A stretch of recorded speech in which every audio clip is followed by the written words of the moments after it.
instead of no pain, no gain, I will say, when you have pain, are you achieving your goal here? Is the discomfort maybe better? Do you want gain? And if so, what type of gain?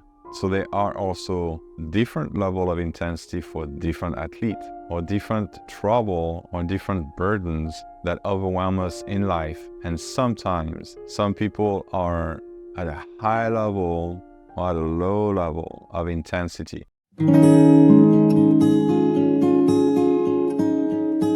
Hi everyone, today we're going to talk about what other people are saying and what to follow. So in the field where I work, coaching, massage, meditation, the intention is to help people with health and health ownership, to have physical, mental, emotional health as much as possible, and for them to understand where it comes from, how they can do that, achieve it, what are the strategies. Oftentimes, I have to make an effort to go through the misinformation and the myth that my clients are dealing with. There are countless myths online that are leading to businesses, and fair enough, there's some truth in some of those misinformation or those myths. For example, you can have a tea that detox your body. The biggest truth is that your body detox itself, and it's important to maybe not overload the body.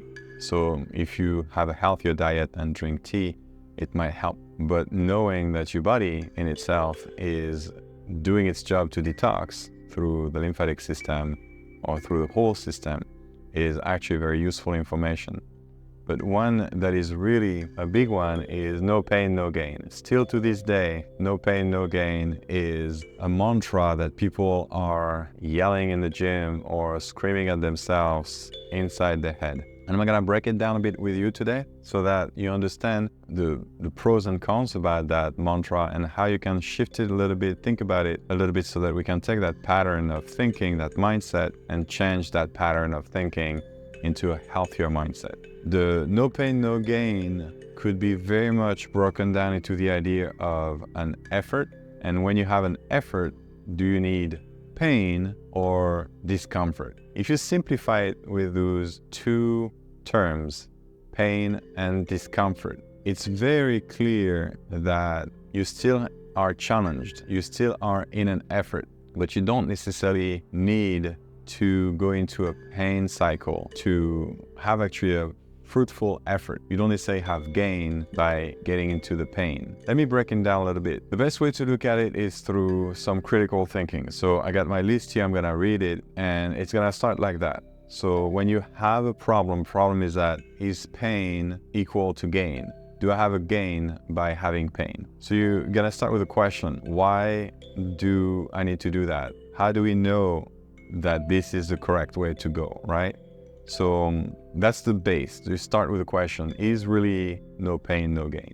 Then you're gonna gather information. So there's two ways to gather information. Usually you can gather information by getting some data, some evidence, looking online on some reputable sources. I like following sources such as Harvard, or the Mayo Clinic, or painscience.com, or I go and talk with some researchers, scientists in the field. That's one way to gather information.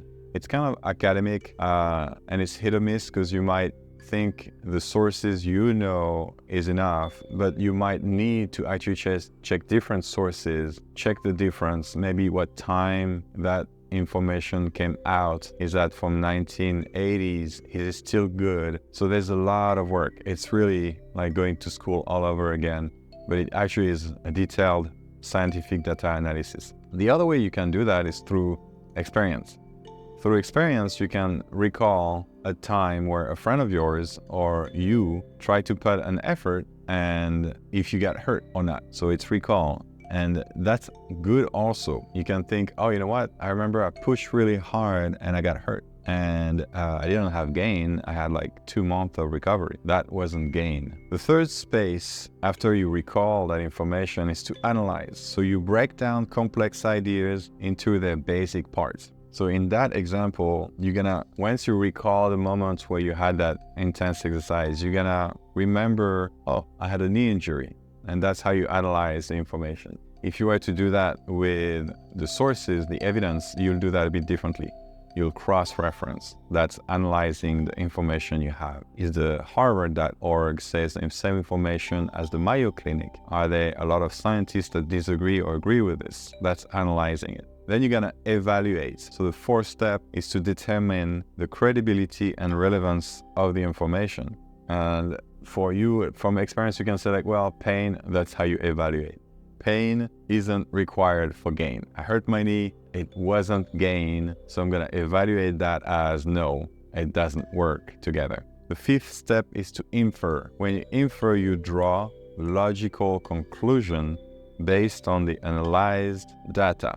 Here, you could think, you could infer, you could make that thought from it. Hey, maybe getting into pain isn't needed for gain, right? Here's the thought. And you're gonna reflect. Is a step number 6. You consider the implication and consequences of your conclusions. So pushing to the point of pain might be wrong. That's when you reflect. You get to that process. Hey, it's not a good idea.